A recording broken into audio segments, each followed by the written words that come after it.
जय बद्री केदारनाथ दोस्तों, बहुत बहुत स्वागत है आप लोगों का मेरे एक और YouTube वीडियो पे। तो दोस्तों, जैसा कि आपको पता है, वीकेंड आ चुका है और वीकेंड पे मैं लेकर आता हूँ अपना सुस्त वाला पोर्टफोलियो जो है मेरा एनपीएस पोर्टफोलियो। उसको मैंने एक एग्रेसिव हाइब्रिड पोर्टफोलियो की तरह बना रखा है। एग्रेसिव हाइब्रिड मैंने मतलब जैसे कि आपके एग्रेसिव हाइब्रिड पोर्टफोलियो में 75% इक्विटी होता है और 25% डेट होता है। मैंने अपना एनपीएस पोर्टफोलियो एग्रेसिव हाइब्रिड में कन्वर्ट कर दिया, तो इसमें 75% इक्विटी है और 25% डेट है। तो कैसे मैंने ऐसा किया है और क्या इसमें कॉम्बिनेशन है, उसके बारे में आप लोगों को बताता हूँ। तो थोड़ी बेसिक डिटेल्स मैं हर वीडियो में दे देता हूँ, ताकि कोई नया बंदा अगर इस वीडियो को देखे तो उससे बेसिक समझ में आ सके। तो मेरा एनपीएस अकाउंट जो है HDFC pension fund management company में है। आप देख सकते हैं कि मैंने एक्टिव चॉइस स्कीम चॉइस जो है एक्टिव एग्रेसिव स्कीम चॉइस को ऑप्ट किया हुआ है, जिसमें 75% मेरा इक्विटी में पैसा लगता है। मतलब जो भी मेरा कंट्रीब्यूशन एनपीएस पोर्टफोलियो में है उसमें 75% इक्विटी में लगता है, 15% कॉर्पोरेट बॉन्ड और 10% जो है गवर्नमेंट बॉन्ड। तो ये कॉम्बिनेशन अगर आप देखेंगे, हाइब्रिड एग्रेसिव म्यूचुअल फंड अगर आप सिलेक्ट करेंगे तो जनरली आप उसमें देखेंगे उसमें 75% के आसपास इक्विटी रहता है और 25% के आसपास डेट रहता है। ये लगभग कुछ वैसा ही पोर्टफोलियो मैंने बना रखा है, जिसमें 75% इक्विटी है और कॉर्पोरेट बॉन्ड और गवर्नमेंट बॉन्ड को आप डेट समझ सकते हो, क्योंकि उसमें उतना ही रिटर्न मिलता है। बाकी मेरे पोर्टफोलियो की इन्वेस्टमेंट समरी आप नीचे देख सकते हो कि मेरी एनपीएस पोर्टफोलियो की वैल्यू है 7 करोड़ 40 लाख। 7 करोड़ बोल दिया मैंने गलती से, सॉरी फॉर माय वर्ड्स। तो आज सा लग रहा है सरस्वती बैठ गई हो ना मेरे जवान पे इस वक्त। तो 7 करोड़ नहीं है, 7,40,62 रुपये 49 पैसे जो है इन्वेस्टमेंट है, वैल्यू है मेरी इन्वेस्टमेंट की। और लगभग 51 कंट्रीब्यूशन मैं कर चुका हूँ। अब तक का जो टोटल इन्वेस्टमेंट है मेरी 5,87,395 रुपीज़ 80 पैसा। और अब तक जो मेरा नोशनल गेन चल रहा है इस पोर्टफोलियो पे वो चल रहा है 1,52,666 रुपीज़ 69 पैसा। जो रिटर्न है इसमें लगभग 10% का चल रहा है, जो कि अलग अलग समय पे करी गई मेरी वेरियस इन्वेस्टमेंट पे जो कंबाइंड एक रेट ऑफ रिटर्न निकलेगा वो बोल रहा है कि लगभग 10% मैं इस पोर्टफोलियो में कमा रहा हूँ। मुझे उम्मीद है कि लॉन्ग टर्म पीरियड में ये एवरेज ये जो रिटर्न है 11-12% के आसपास सेटल हो जाएगा, क्योंकि पहले मेरा इस पोर्टफोलियो में इक्विटी सिर्फ 47% था और 53% डेट था। तो अभी ये 2-3 महीने पहले ही मैंने ये चेंज किया है।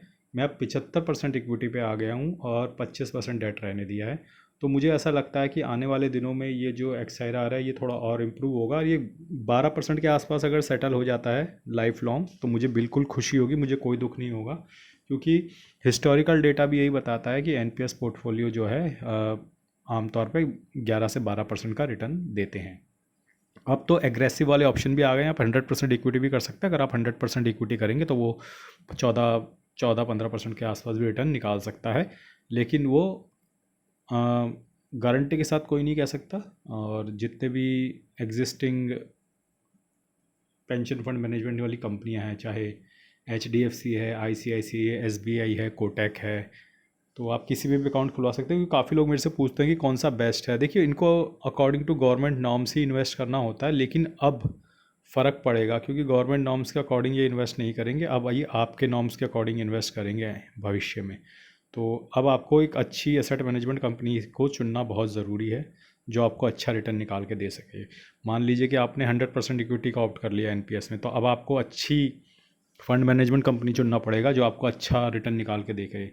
तो मैं कहूँगा कि एच डी एफ सी, आई सी आई या एस बी आई में से कोई एक चुने। अब कहने को तो एक्सिस की भी अवेलेबल है, कोटक की भी अवेलेबल है, अगर आपकी इच्छा है तो वहाँ पे कर सकते हैं। जितने भी बड़े बड़े बैंक हैं हिंदुस्तान में, उन सब का पेंशन फंड का भी काम चलता है, उनका भी एक प्रोग्राम है। तो उसी तरीके से मैंने तो H D F C pension fund में करवा रखा है, क्योंकि मेरी सैलरी भी H D F C bank में थी, तो मुझे लगा कि थोड़ा स्मूथली हो जाया करेगा काम। हालांकि आपका बैंक अकाउंट अगर आईसीआईसीआई बैंक में और आपका पेंशन फंड एचडीएफसी में, तो उसमें कोई दिक्कत नहीं है, वो तब भी स्मूथली हो जाता है।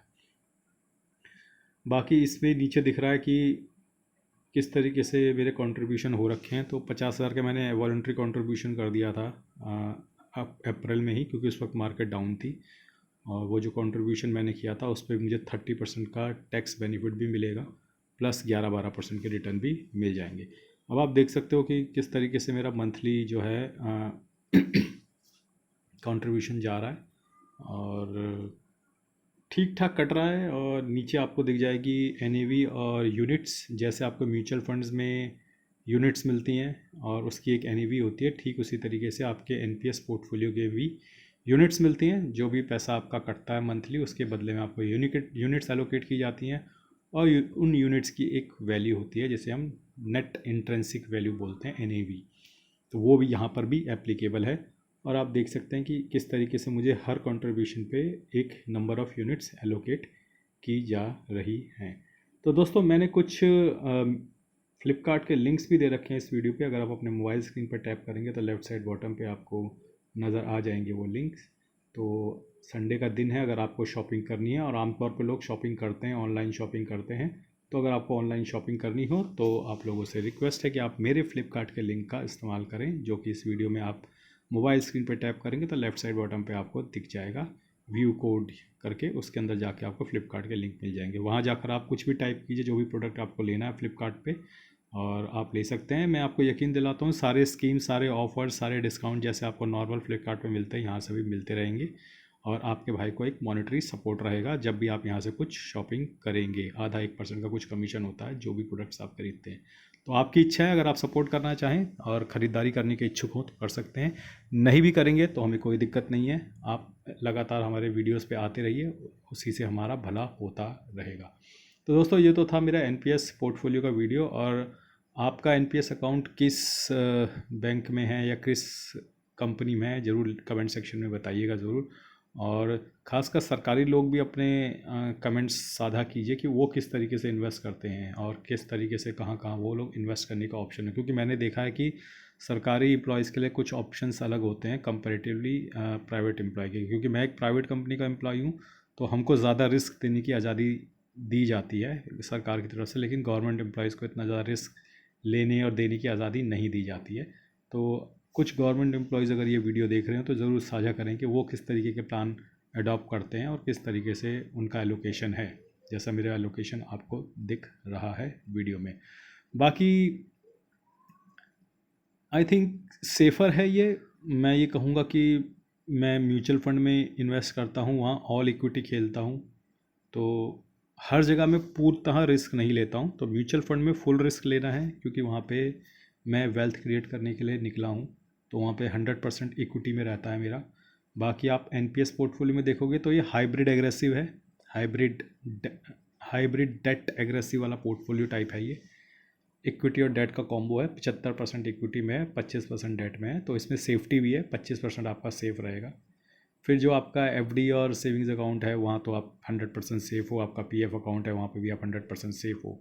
तो आप 3 जगह तो 100% सेफ़ हो, यहाँ पे आधा सेफ़ हो। तो म्यूचुअल फंड में फिर मैं फुल एग्रेसिव, फुल रिस्क के साथ खेलता हूँ।